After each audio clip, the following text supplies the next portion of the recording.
Most people spend their entire lives chasing positions, not realizing that what they are truly searching for isn't a job, it's a sense of meaning.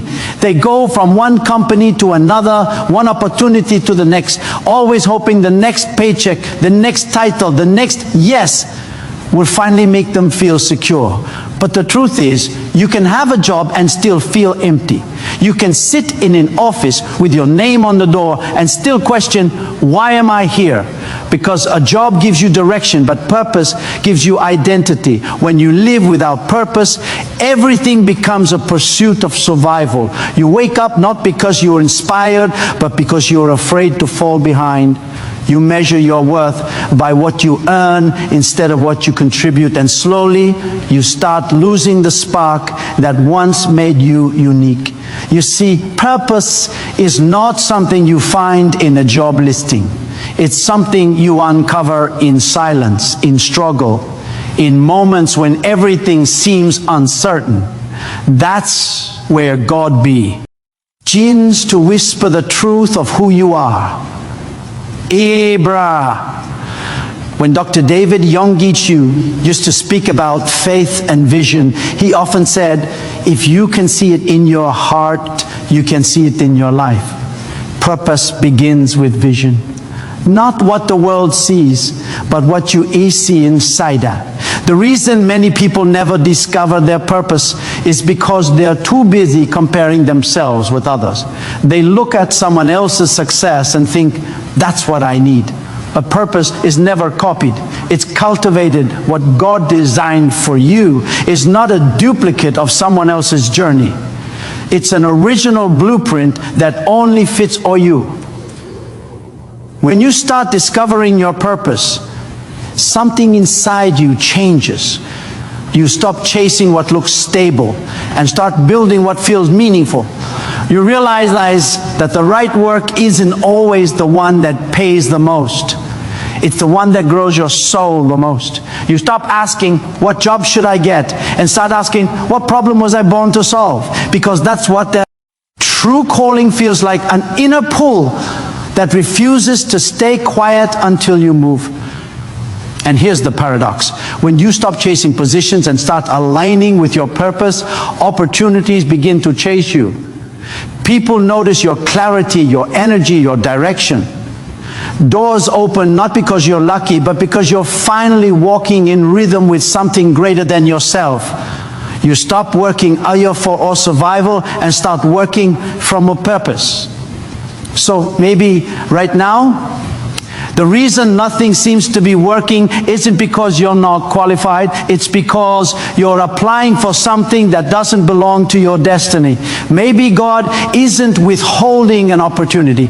Maybe He's redirecting your energy, because His plan was never to make you an employee of the world, but a partner in His creation. Burka, stop chasing titles. Start discovering meaning.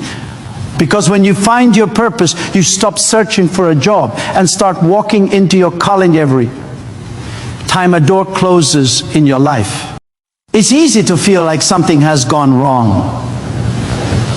You send out applications, attend interviews, prepare with all your heart, and still silence. You watch others move ahead while you remain where you started. But here's something most people never realize. Not every closed door is a rejection. Some are divine redirections. What looks like failure on the surface may actually be God protecting you from what could have destroyed your peace, your growth, or your purpose. Sometimes we're so fixated on what we want that we don't stop to ask what God wants. We see one path, opportunity, one company, and we convince ourselves that if we could just get that job, everything would fall into place. But God's plan is far greater than your limited vision. He sees the conversations you cannot hear, the rooms you are not in, the timing you cannot control. And when He closes a door, it's not because He's denying your effort, it's because He's directing your destiny. Dr. David Yonggi Cho said that God's delays are not His denials, but His design. He taught that when something doesn't happen your way, it's a sign to lean deeper into trust, not into frustration. Closed doors are God's way of rearranging the map so that you don't end up settling in a place you were never meant to stay. Many times the disappointments you feel today will one day make perfect sense when you look back and realize that it was a turning point that led you to something far greater. But to see this truth, you must change the way you interpret no. You have to stop translating rejection as failure and start reading it as direction. Every unanswered email, we've decided to move forward with another candidate, every silence, all of it can serve a purpose. Because sometimes God can't give you what's yours until He removes what was never meant to be. There's a deep psychological shift that happens when you stop resisting and start trusting. Instead of asking, why me? You begin to ask, what is this teaching me? That shift is where growth begins. You stop fighting against the flow of life and begin aligning with it. You start realizing that divine timing isn't about delay. It's about preparation. The longer it takes, the more ready you'll be when the right door finally opens. And when that door does open, you'll understand why the others had to stay closed. Because if you had gotten what you wanted too soon, you might have walked away from what was meant to transform you. Closed doors build depth. They teach patience. They remind you that your story isn't unfolding randomly. It's being written intentionally. So if a door has closed for you recently, don't panic. Don't beg for it to open again. Stand still and trust that something larger is moving beneath the surface. The same God who closes doors also opens the right ones, but only when you're ready to walk through them. Every closed door carries a message. You're being redirected, not rejected when not. Healing seems to be happening when the doors remain closed and time feels like it's standing still. That's when most people begin to doubt themselves. They start questioning whether they're good enough, whether God has forgotten them, or whether they made a wrong turn somewhere. But the truth is, what looks like delay is often divine development. Just because you can't see movement doesn't mean there isn't progress. Some of the most important transformations in your life are happening in the silence, behind the curtain, beyond your awareness. Think about a seed buried in the soil. You don't see anything happening above the ground for a long time. There's no noise, no visible growth, no evidence that life is forming. Yet beneath the surface, roots are spreading, structure is forming, and life is taking shape. The seed cannot grow until it learns to be still in the dark. In the same way, God often places you in seasons of stillness to prepare you for what's next. The waiting time is near. Our wasted time. It's a sacred process where strength, resilience, and wisdom are being built in silence.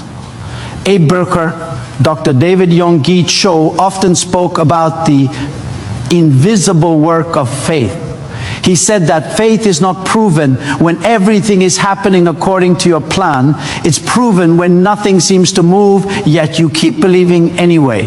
This is where most people give up. They confuse silence with absence. But God doesn't speak loudly when He's building deeply. He works quietly, shaping your inner life to match the size of the destiny He's preparing you for. There's also a psychological truth here.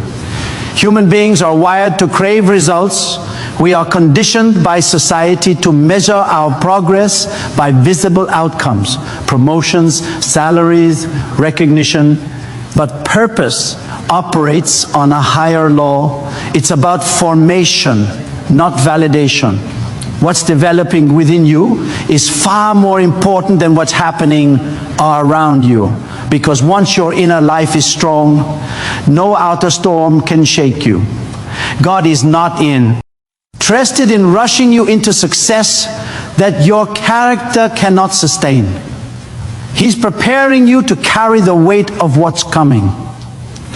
So when you feel stuck, ask yourself, What is being formed in me? Maybe patience, maybe humility, maybe faith, maybe discipline. You see, every waiting season has a hidden curriculum. God doesn't delay to frustrate you. He delays to strengthen you. You are not being punished. You are being prepared. And one day, when the time is right, everything that looked like delay will reveal itself as perfect timing. You'll see why the struggle took so long. You'll realize that what you thought was a pause was really a process. Because while you were waiting, God was working. While you were wondering if anything would ever change, He was writing a chapter that would make sense only in hindsight. So if you are in a season of stillness, don't lose heart. Keep your faith alive. Keep your vision clear and keep your spirit steady. The foundation that takes longest to be. Yield is always the one that lasts the longest. Remember this, your delay is not denial, it's development. And when you're finally, what's meant for you won't just come, it will overflow. We live in a world that teaches people to look for jobs, not to look within. From the moment we finish school, we're told to fit into the system, to find stability, to play safe, to survive. But you were not created just to survive. You were created to build, to create, to influence, to bring something into existence that only you can bring. The tragedy is that many people spend their entire lives working for someone else's vision because they never took the time to understand their own. There's nothing wrong with having a job. It's honorable, it's necessary, it's part of life's structure. But the danger begins when you let that job define your identity instead of serving your destiny. You see, a job is what you do for income. A calling is what you do for impact. And sometimes God allows you to feel uncomfortable in places that look stable because He doesn't want you to settle for less than your potential. When the inner voice starts whispering, there's more to you than this, that's not frustration. That's divine restlessness. It's God reminding you that you were not meant to fit in a mold you didn't design. Hebrew. Dr. David Yonggi Cho often spoke about the power of vision, how every great work begins with a picture inside your spirit. He said, what you visualize with faith, you will materialize with action. That's the heart of creation. God Himself is a creator. And because you were made in His image, creativity is your nature too. When you step into creation, whether it's building a business, a movement, a message, or a mission, you are participating in the divine act of bringing heaven's blueprint into the world. But to do that, you must stop thinking like an employee of circumstance and start thinking like a steward of purpose. The world tells you to seek comfort. Purpose tells you to embrace growth. The system tells you to obey the structure. Destiny invites you to build a new one. And that's what true faith looks like. To trust that what God placed inside you is stronger than what the world expects from you. Hebrew. The greatest danger to destiny is not failure, it's conformity. When you conform, you silence your originality. You trade creativity for security and vision for approval. But God doesn't bless imitation. He blesses authenticity. When you begin to walk in alignment with your own calling, resources appear, people align, and favor flows because heaven supports what heaven designed. Hebrew. So don't be afraid to step out of the familiar. Don't be afraid to build something that doesn't yet exist. Every creator once stood at the edge of uncertainty, wondering if they had what it took. But they moved anyway, not because they had all the answers, but because they had faith in the vision God gave them. You were never meant to spend your life working for a system that limits your potential. You were meant to create one that reflects your purpose. So stop asking, where can I fit in? And start asking, what was I sent here to build? Because when you finally start creating instead of conforming, you stop existing in the world and start transforming it. Faith is not a concept you talk about. It's a force you live by. It's the unseen power that keeps you standing when logic says sit down, the quiet strength that moves you forward when there's no visible path ahead. In the world we live in, people are trained to believe only in what they can see, touch, or calculate. But purpose does not operate under the laws of the visible. It operates under the laws of faith. Faith is the real currency of success because it connects you to a reality beyond your current circumstances. When you walk by faith, you step into a different dimension of life, one where fear loses its control and uncertainty becomes opportunity. Faith doesn't promise the hat. The journey will be easy. It promises that it will be meaningful. It's what allows you to start building even when you have no blueprint, to keep believing even when the evidence says otherwise. As Dr. David Yonggi Cho often said, faith is seeing the invisible and believing the impossible. It's the ability to visualize the unseen and to act as if it already exists. But here's what most people miss. Faith is not passive. It's not sitting around waiting for miracles to happen. True faith is active partnership with God's plan. It's obedience in motion. It's waking up every day and saying, I don't see the full picture yet, but I will still take the next step. That's what makes faith powerful. It bridges the gap between belief and action. Without faith, you remain in theory. With faith, you enter transformation. Psychologically, faith rewires your entire perception. It shifts your mindset from fear to expectation, from scarcity to abundance, from doubt to conviction.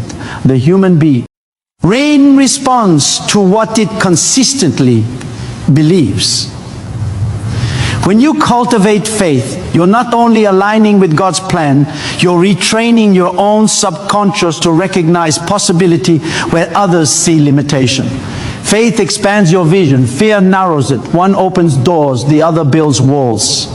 And the deeper truth is this: faith is often born in crisis. You don't learn to trust God when everything is clear. You learn to trust when nothing makes sense, when the job falls through, when the plan collapses, when you're forced to choose between comfort and conviction. In those moments, faith becomes more than an idea. It becomes your lifeline. You begin to realize that faith is not about controlling outcomes, but about trusting the one who controls them. If you can master faith, you can master peace. Because faith doesn't remove uncertainty, it transforms how you respond to it. It gives you courage to act in the dark, strength to wait in silence, and confidence to move even when you see and predicts the result. That's why every great destiny demands faith. It's the only language God speaks fluently. So if you find yourself facing the unknown, don't retreat. Believe. Believe even when your eyes can't see it, even when your hands can't touch it, because faith isn't pretending everything is fine. It's knowing that even when it's not, everything is unfolding according to plan. Remember this: faith doesn't show you the whole path. It gives you the strength to take the first step, and that first step is often where your miracle begins. At some point, you have to stop asking God for a job and start asking Him for understanding. Because what He desires to give you is far greater than employment. It's empowerment. A job can give you a living, but only purpose can give you life. God's plan for you has never been about mere survival. It's about significance. He didn't design you just to fit into a company. He designed you to carry a calling. And until you understand that distinction, you will continue to chase after opportunities that were never meant to fulfill you. You see, the human spirit was not built to be satisfied by material success alone.